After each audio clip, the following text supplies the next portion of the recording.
You're listening to The Bible Guys, a podcast where a couple of friends talk about the Bible in fun and practical ways. Hey everybody, welcome to The Bible Guys. Here we are. I was watching that roll-in a minute ago. I'm a big boy on that roll-in. You were definitely bigger than you are now. Yeah. Yeah, you look good, baby. Woohoo! I'm almost back to fighting weight. That's funny. And actually, I'm bigger on that roll-in too. Yeah. And for those watching, by the way, for those listening, if you're listening, you can't tell unless it just sounds like we have a stuffed mouth while we're talking. Welcome to The Bible Guys. Yeah. Hey, well, if you're just listening and you've only just listened, you can just imagine us looking like Greek gods. Yeah. I'd imagine that's how they think anyways. Anybody that ever only has listened to us, they're like, these guys are so smart and so handsome. Yes. Right? And then if you accidentally see us on YouTube, you're like, what?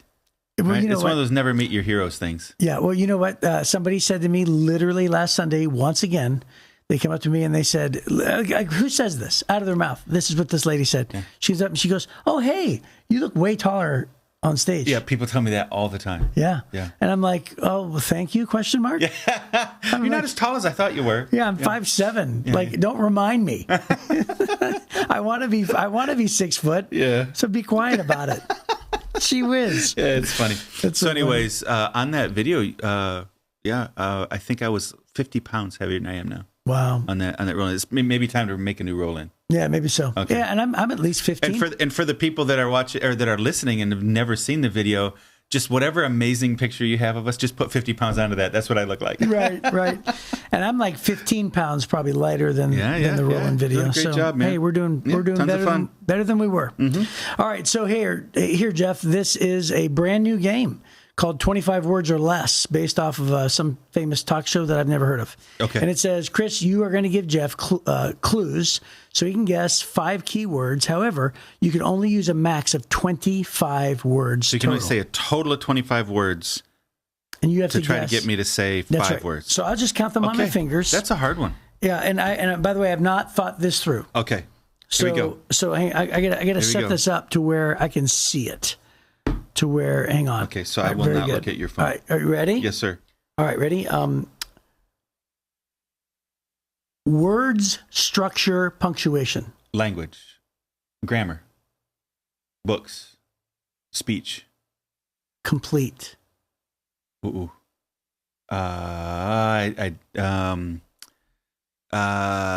Communication. Man alive, this is a hard one, dude. Okay, can I pass and come back to this one? Period. Oh, I said punctuation. Words. What'd you say? Words. Structure. That's a big one. Structure. That's why I said grammar, language, English. I don't know. Can I skip that one? Let's move on. Monopoly. Game. Board game. Mm-hmm. Okay. Not allowed to use hand signals, I don't think. But okay, we're at 6 words.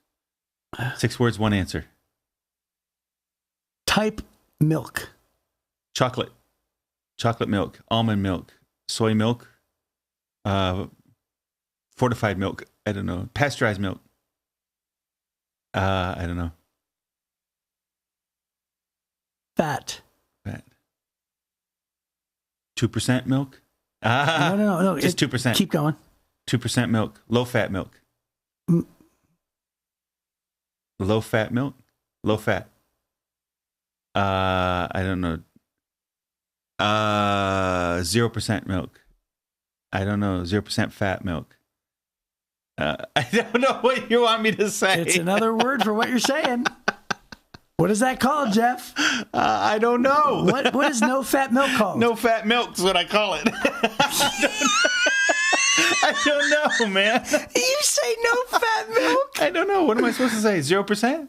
Skim milk. Skim milk. Okay. I can't believe I blew it by saying the answer. I'm sorry. So we blew that one. We blew that one. Okay, so we're 1 for 1. We've tried 3 words. We've tried 3 words. We only got 1. Okay, let's keep going. All right, here we go. Football. Soccer. Yes. We got 2 words. 100 years. A century. Yes. All right, we got 3. So I'm only on 12 words here. Okay, so we've done 4. Okay. Yes. Yes. Okay. So now we got to go back to the one that we didn't get, and you got 13 words to use. Okay. Okay. Here we go.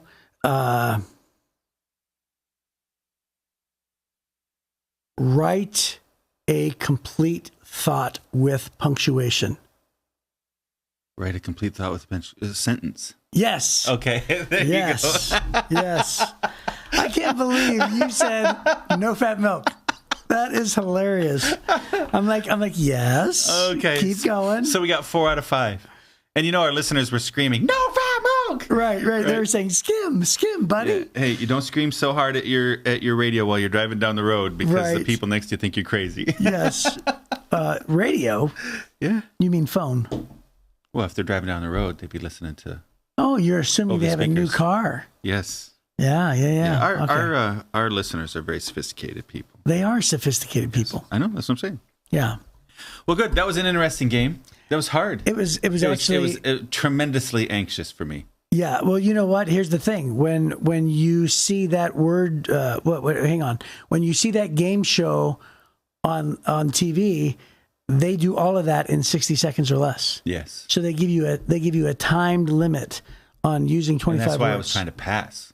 Because let's get to that. We would have gotten 2 in the minute. We butchered that whole game, I think. It was a fun one. Yeah. I like it. Yeah, we butchered it. That was a good one.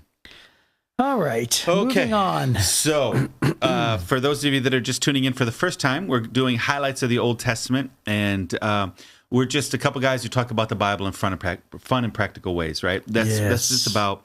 So we're not super sophisticated. We're doing what anybody can do, we think, and that's sit down, open the Bible with a friend, look at what's on the page, maybe connect it through, if you use any kind of a study Bible, there's going to be cross-references and stuff like that. Kind of connect some of the pieces and then figure out what's the application. How does this apply to me today? Right. And so, because the Bible says in a couple of other places that God wrote all these things for our example. Mm-hmm. So it's not like it's just telling words in a story for no reason. It's for our example. So King David is one of the greatest kings of Israel, the greatest king of Israel, but he had an issue in his life that wound up causing a lot of things to cascade out of control later in his life, especially among his family. Mm-hmm. Which, by the way, side note, this Sunday, the message that we're preaching this Sunday coming up talks a little bit about that. We touch on the fact that a lot of these stories in the Old Testament, they either point to something symbolic of the coming of a Messiah, they emphasize law versus grace, those kinds of things, how people cannot fulfill the law and be perfect, or they predict or they point to. So in other words, all that to say, these stories that seem sort of independent and random, if you piece them all together, you can see this scarlet thread that is the story of Jesus and God's love that God set into motion, honestly, in the Garden of Eden. And it's really one big, long love letter. The Bible is God's love letter to us and how God demonstrates for us everything we need to know looking back at these stories and saying, I understand now, what is needed for heaven and what Jesus has done for me, right? Yep. So by the time our listeners hear this, we will have already preached that message. Yes, of course. So you can, if you didn't get a chance to be a part of that, heritagechurch.com. Heritagechurch.com is our church website. You can watch the message on archives. Yeah, and the message I'm referring to is called Fall Kickoff. And it's September 22nd, 2024. There you go. So here we are. Anyways, this cascading issue in David's life where things start to fall apart a little bit because of bad choices. Ultimately, his son Absalom kills his other son Amnon because Amnon raped a half-sister. It's just crazy. So after Absalom kills his brother, he runs away and he hides for a few years with his grandfather, who's a king of a tribe not far away. And Joab is one of David's top generals. And so you pick up in 2 Samuel chapter 14, and it says, Joab realized how much the king longed to see Absalom. And so he sent for a woman from Tekoa who had a reputation for great wisdom. And he said to her, pretend you were in mourning. Wear mourning clothes and don't put on lotions. Act like a woman who's been mourning for the dead for a long time. Then go to the king and tell him the story I'm about to tell you. And Joab told her what to say. When the woman from Tekoa approached the king, she bowed with her face to the ground in deep respect and cried out, "O king, help me." "What's the trouble?" the king asked. "Alas, I'm a widow," she replied. "My husband is dead. My 2 sons had a fight out in the field, and since no one was there to stop it, one of them was killed. Now the rest of the family is demanding, 'Let us have your son. We will execute him for murdering his brother. He doesn't deserve to inherit his family's property. They want to extinguish the only coal I have left, and my husband's name and family will disappear from the face of the earth.' 'Leave it to me,' the king told her. 'Go home, and I'll see to it that no one touches him.' 'Oh, thank you, my lord the king,' the woman from Tekoa replied. 'If you are criticized for helping me, let the blame fall on me and on my father's house, and let the king and his throne be innocent.' 'If anyone objects,' the king said, 'bring him to me. I can assure you he will never complain again.' Then she said, 'Please swear to me by the Lord your God that you won't let anyone take vengeance against my son. I want no more bloodshed.' 'As surely as the Lord lives,' he replied, 'not a hair on your son's head will be disturbed.' 'Please allow me to ask one more thing of my lord the king.' 'Go ahead and speak.' She replied, 'Why don't you do as much for the people of God as you have promised to do for me?' Zoinks. 'You have convicted yourself in making this decision because you refused to bring home your own banished son. All of us must die eventually. Our lives are like water spilled out on the ground, which cannot be gathered up again. But God does not just sweep life away. Instead, he devises ways to bring us back when we've been separated from him. I have come to plead with my lord the king because people have threatened me. I said to myself, perhaps the king will listen to me and rescue us from those who would cut us off from the inheritance God has given us. Yes, my lord the king will give us peace of mind again. I know that you are like an angel of God in discerning good from evil, and may the Lord your God be with you.' 'I must know one thing,' the king replied, 'and tell me the truth.' 'Yes, my lord the king,' she responded. 'Did Joab put you up to this?' It's so great. I love that. It's so great. And the woman replied, 'My lord the king, how can I deny it? Nobody can hide anything from you. Yes, Joab sent me and told me what to say. He did it to place the matter before you in a different light. But you are as wise as an angel of God, and you understand everything that happens among us.' So the king sent for Joab and told him, 'All right, go and bring back the young man Absalom.' Joab bowed his face to the ground in deep respect and said, 'At last I know that I have gained your approval, my lord the king, for you have granted me this request.' Then Joab went to Geshur and brought Absalom back to Jerusalem. But the king gave this order, 'Absalom may go to his own house, but he must never come into my presence.' And so Absalom did not see the king." What a story. Yeah, it's interesting because the only thing that we're starting with is the knowledge that David longed to see Absalom. And yet, when Absalom comes back to the kingdom, David's the one that refuses to see him. So it's interesting because at first, when we're told that David longs to see his son, you assume that David longs to be in the same room with him. Yes. That David wants to, have him back in the house, that he wants to hug him, that he wants to, see him again face to face. But really what it's meaning, now that we know the end of the chapter, is we know that David misses his son terribly, but is absolutely convinced that Absalom should not come home. He's absolutely convinced that Absalom should not have any grace or mercy to come home. And so Joab does this thing, which, by the way, give it up to this woman for having enough courage. Yeah, she had some guts, although she did say she was threatened. Oh, yeah. Right, Yeah. she did say that. Yeah, that's right. He made me do it. Right. Yeah. And but then David finally brings, he sees the light. He brings Absalom home, and then he just refuses to meet with him or even see him. So it's very interesting to me because you sort of have to connect the dots on what David really is thinking and feeling here. Yeah. You know what I mean? Yeah.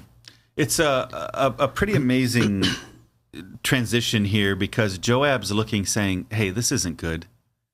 One thing that sometimes can be missed is, not only did Absalom get revenge against his brother for raping his sister Tamar, but he also took out the first in line, and now he's first in line. Right. So there's this complicated element that we hadn't really dealt with yet, and that is now Absalom goes, oh, hey, I'm next in line to be king. Right. Well, this is going to be a problem later. But right now, Joab also is very savvy and goes, we need the heir to the throne to be with the one on the throne. Right. We need the one coming behind to develop the same character and knowledge and wisdom that the one sitting there has. Right? We need, and Joab remembers David when he was at his best. So Joab's thinking, man, if David would just spend more time with Absalom, maybe David can help overcome some of the bad behaviors of Absalom. David's a bloody man. David's, killed people in battle. David's done some pretty rough things. But overall, he's a good king. Maybe, in this situation, Absalom, what he did, while you and I would view it as sinful, it's a shocking thing, it was somewhat permitted within the law of Moses that if somebody committed a crime against a family member, there could be the, what was the title of the person who was allowed to, the one that would get revenge for the family? Oh my goodness! Do you remember that title? About. Yeah. There was a specific title for the kind of person who get revenge for the family because somebody else did something evil. If you killed somebody or if you raped somebody or whatever, then the family could go get justice. It was the revenge giver. The revenge giver? That's not the title. No, you may be mistaken there. Keep working on it. What? Yeah. What? You may be, what do you mean? Yeah. So some of our geniuses that know the Bible like this, you'll know what I'm talking about. But this is within the law. It's within the law that if there is no government justice available in that time, because remember, they were little city-states all over the place, really, Right. is what they were. And in between the walled cities was oftentimes just lawless. Right. And so if you lived there was outside no the walls, universal government. There was no universal law. that's right. And so then the people would have to bring justice in a fair way. It's not a vigilantism, but it kind of leans that way a little bit. Right. So Absalom could have justified his behavior as saying, I did what the government refused to do. And I'm not saying that's the right thing. I'm just saying that's what he did. And Joab could have looked at it and said, come on, David. Right. I'm sorry it was your son's, but the reality is that guy needed justice. Nobody was bringing it. He brought it. So let's get over it. And you need to do something because Absalom's going to be the heir. And so I think Joab has some wisdom in him here.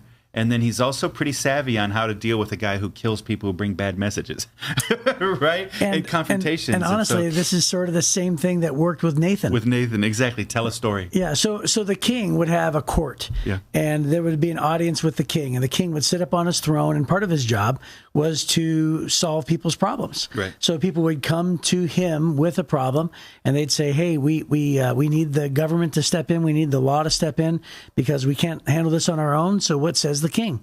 And so that was sort of what Nathan did when Nathan was confronting David. He said, "Hey, let me tell you a story that happened." He pretended like it was a real story. And he said, there's this neighbor that I know. He's got one sheep, and this rich man took his sheep and blah, blah, blah, blah. And then what did David do? He executed judgment, discernment, and said, surely this man is going to die. And then he says, well, it's you. Right.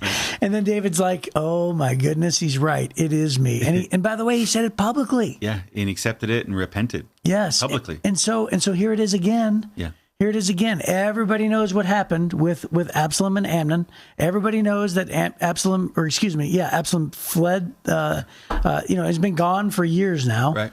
And so everybody sort of knows. And it's just, this is longer because again, we pointed out yesterday that the scandal of David and Bathsheba was within the time frame of Bathsheba's pregnancy. So it was only months. This is years. Yeah. So the kingdom knows. And so here's this woman publicly decides to call David out in the same manner. And Joab, he saw it work before. Yeah.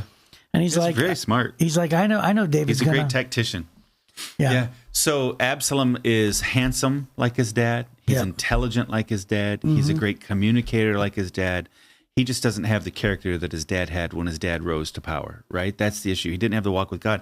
Something happened with David where he was occupied or preoccupied with military success.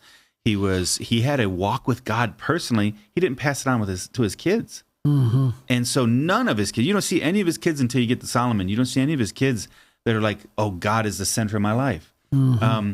And this is one of the dangers of coddling our kids and giving our kids all the privileges in the world that we never had, is a lot of times they don't develop the character that we developed. And so that's one part of it. The other thing that I really see here, and this is, I think, very significant, is that David declines to discipline his sons for the things that are in his own life. And what happens is then this becomes almost like generational sins where the family just keeps committing the same kind of sins. So many of his sons do the things David did, but they do it to excess, and it becomes a greater and greater and greater issue. And for some of our listeners, maybe you're looking at it and you know what your family sin is. You know the thing that your grandfather did and your great-grandfather did and your father did, and now you think, well, I've got to live that life too. I'm going that way. Or maybe you're a young adult and you're growing up right now going, man alive, my family always has these issues. Different sins run in families for a long time. Suicides tend to run in families. Alcoholism tends to run in families. Physical violence tends to run in families. Divorce tends to run in families. So many of these things. And if you're looking at it going, well, that's just what our family does. It's possible for you to be the one to say no more, right? You can step up, and through God's grace and the power of the Holy Spirit in your life, you can be the one to say, I'm going to break that cycle. I'm going to break that chain. Yeah. And you can change your family's legacy. Yeah. By moving back to God. Right. In the same way that your family moved away from God, somebody led your family away from God. You can lead your part of the family back to God and break that cycle. Yeah. And so I have a good friend, and you know him, where his legacy was, handed down from his grandfather. It was womanizing and alcoholism and chasing money. And it was just that way. That's what the men in that family were known for. And so this guy decides to completely turn and, becomes, a servant of God and goes into ministry. And now all of his sons are in ministry and love God, and they're raising their kids the same way. Mm-hmm. And it's exactly what you said. So think about, how they will describe their grandfather, right? And all of a sudden, it's amazing to think how one changed life can change a legacy. It really is. But in my life, it was that way. I mean, my biological father is different from my dad. So if you ever hear me tell the stories, I always differentiate between my dad, who's a godly man who raised me well, and my biological father was abusive and a very bad alcoholic. But so was his father, and so were his brothers, and so was his grandfather, and so was his mother. And early on when he was growing up, it was that way, and everybody in his life was that way. And so all the males up through him in my past and in my heritage were violent alcoholics. And so it's not unreasonable to say I probably would be a violent alcoholic too. But my two things, God rescued us, and my mom said, you don't have to be that. You can be the one who breaks that chain. And I remember I was a young teenager, and she said, you have the opportunity, if you choose to never touch alcohol, you have the opportunity to never have your children run and hide from you. Right? And I remember that was a huge thing for me. And I went, okay, I want to be that man. I don't want my wife to ever duck when I raise my hand. I don't want my children to ever run from me and hide from me because I'm in some rage, because probably I am that guy. I don't know. I've told people before when they wanted to give me a drink and I wanted to let them off the hook, I'll say, oh, I'm sorry, I'm an alcoholic. I've never had a drop of alcohol in my life, but I'm probably an alcoholic, right? Because genetically everybody in my family is. Right, and so I'm like, I'm going to break that chain. And then I've raised my children to say, hey, we don't have to go down that path together.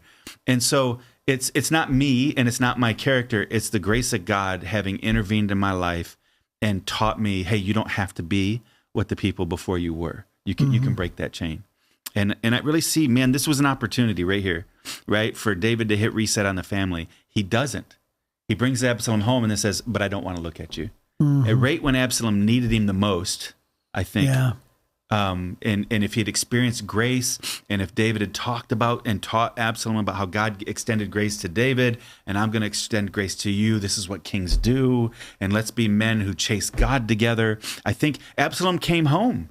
Right. This was an opportunity. Well, we're about to see that Absalom, the only thing that Absalom wants to do is get approval and love from his father. Yeah. And so it's going to turn into bad things because of the way that David responds. And so if you're still breathing breath, it's not the end of the road. You can still change the legacy of your family. That's if you just go God's way. So, that's right. That's great. Oh, hey, that is our time. What a great story. And we'll continue on and hopefully see you then next time on the Bible Guys.